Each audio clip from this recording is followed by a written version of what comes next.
नमस्कार दोस्तों, स्वागत है आपका एसएससी स्मार्ट क्लासेस में। तो एसएससी सीजीएल 2021 के लिए डिस्क्रिप्टिव बुक आपकी पूरी तरीके से मैंने अपडेट कर दी है। जितने भी इम्पोर्टेंट टॉपिक हैं आज मैंने पूरा दिन बैठ के वो आप लोगों के लिए अपडेट किए हैं। बहुत ही बेस्ट जो कंटेंट है वो मैंने आप लोगों के लिए बनाया है। और ये बुक बाइलिंगुअल है, हिंदी इंग्लिश। ये बुक जो है वो मैंने दोनों में आपको प्रोवाइड की है, हिंदी इंग्लिश। और इस तरीके की आपको लगभग 2 से 3 बुक्स मैं प्रोवाइड करूँगा।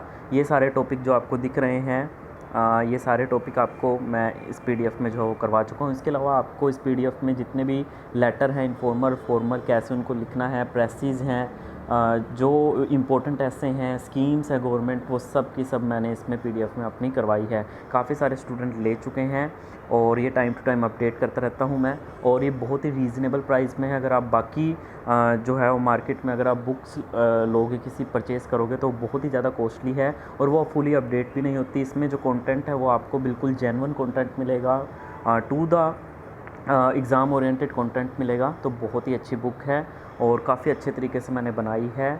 हिंदी इंग्लिश दोनों में है साथ के साथ, अगर आपको समझना है तो। और मैं ये नहीं कहता कि आपको डिट्टो एग्ज़ाम में लिखना है, लेकिन आपको इतने सारे ऐसे लेटर एक प्लेटफॉर्म पे प्रोवाइड किए हैं, यहाँ पे जस्ट आपको एक बार पढ़ के अंडरस्टैंडिंग हो जाएगी, उसे अपने शब्दों में आप एग्ज़ाम में लिखिएगा। ठीक है, आइडिया लेना होता है। अगर आप डायरेक्ट गूगल पे सर्च मार के, यूट्यूब पे सर्च मार के आप जो है वो ये सारी चीज़ें देखने लगो तो आपका बहुत टाइम वेस्ट होगा। और ये जो पीडीएफ है आपकी हमेशा आपकी हर एग्ज़ाम के लिए जो है वो काम आएगी। इसमें मैंने सारे जितने अच्छे टॉपिक हैं वो सारे मैंने करवाए हैं। पोल्यूशन से related, air pollution, plastic ban, motor vehicle act, जितने भी एक्ट हैं वो सारे मैंने इसमें करवाए हैं। बहुत सारे स्टूडेंट मेरी बुक को पसंद कर रहे हैं। लगभग अभी तक जो है वो 700 प्लस जो बुक्स हैं वो 1 महीने के अंदर लोग ले चुके हैं। तो ज़्यादा से ज़्यादा शेयर कीजिए। आज का हमारा जो टॉपिक है वो है Sri Lanka crisis. So today's topic is Sri Lanka crisis. The main reason for the economic crisis in any country depends on the system of the country. If the country is run smoothly, then the problem of economic crisis will never arise.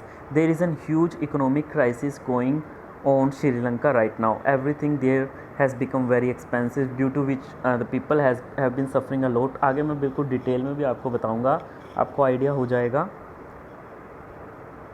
The economy of Sri Lanka mainly based on tourism. Sri Lanka is a very beautiful country where tourists come to visit. Corona epidemic is also a reason for the economic crisis in the Sri Lanka. Following are the reasons for the economic crisis of any country, which are as follows. सबसे पहला जैसे है आपका ये कोविड-19 pandemic. Corona pandemic is also one of the main reason for the country's economic crisis. Because there are many such countries whose tourism is an important part of the country's revenue. The corona pandemic has caused a lot of damage to the tourism business. Decrease in the foreign exchange reserves.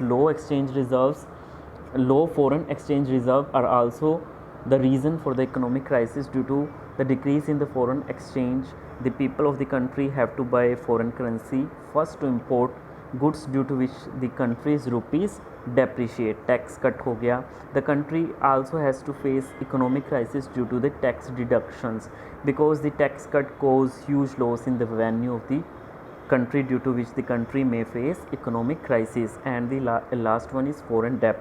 The country has to go through, ये भी बहुत बड़ा reason है foreign debt का, ज़्यादा हो गया.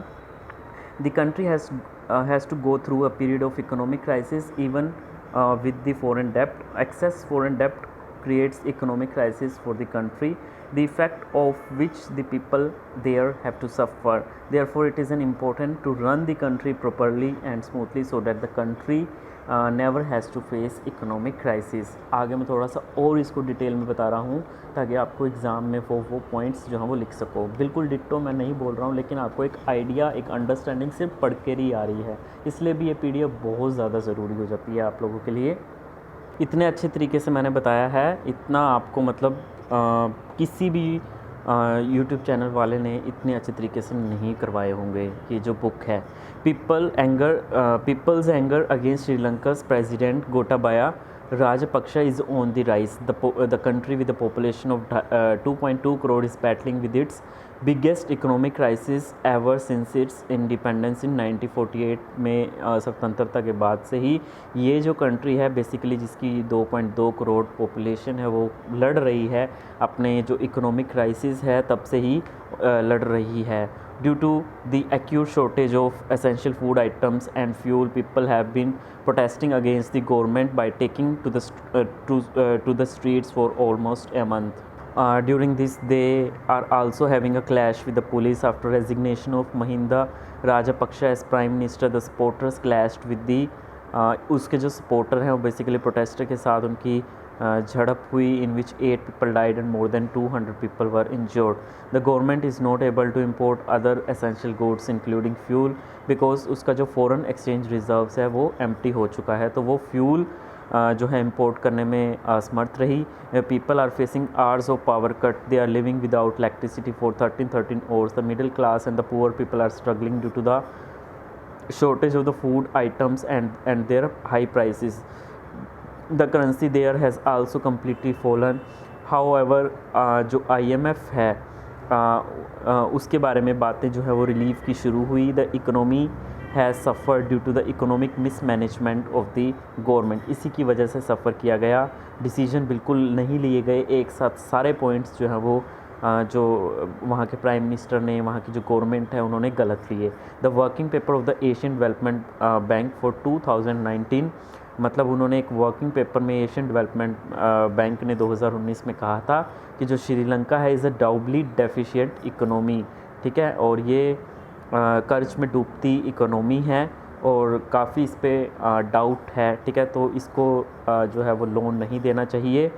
This indicates that the national expenditure of the country is more than it's income, और ये ऐसा तब बोला जाता है जब किसी कंट्री की जो एक्सपेंडिचर है वो उसकी कमाई से बहुत ज़्यादा हो जाए। Also there is an insufficient production of the trade related services and goods and services. Obvious सी बात है वो भी उसका भी इनसफिशेंट प्रोडक्शन हो रहा है, वो भी इम्बैलेंस हो चुकी है। But the recent crisis has also increase due to the tax cut. आगे फिर इन्होंने टैक्स लगा दिया which was promised by the Rajapaksa in 2019 election campaign.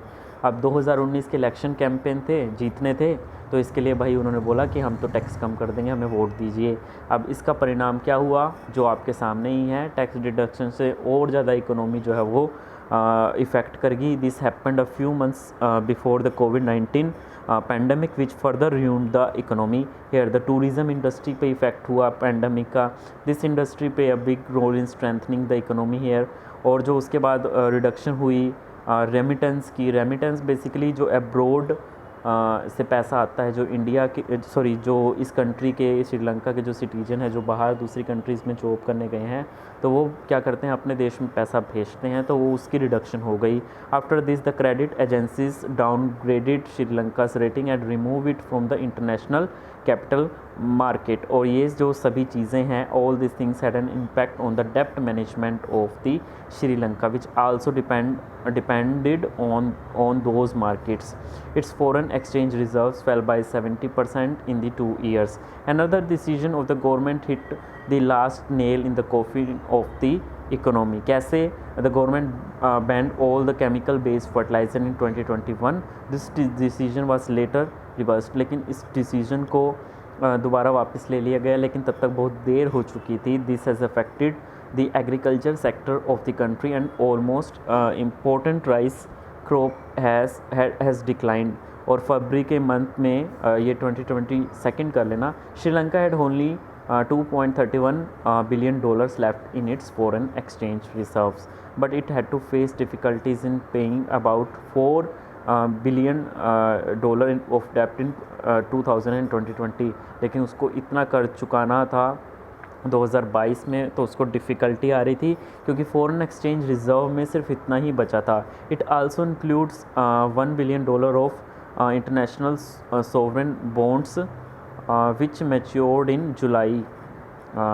उसके बाद देखिए ISB account for the largest share of the Sri Lanka external डेप्ट at $12.55 billion, in which other major lenders including Asian Development Bank, Japan and China are included. इसको हिंदी में थोड़ा सा देख लेते हैं। फरवरी के महीने तक श्रीलंका के पास जो फ़ॉरेन जो एक्सचेंज रिज़र्व था वो सिर्फ 2.31 अरब डॉलर बचा था, लेकिन 2022 में उसे करीब करीब 4 अरब डॉलर के कर्ज का भुगतान करना था, और उसमें उसको डिफ़िकल्टी तो डेफिनेटली आएंगी।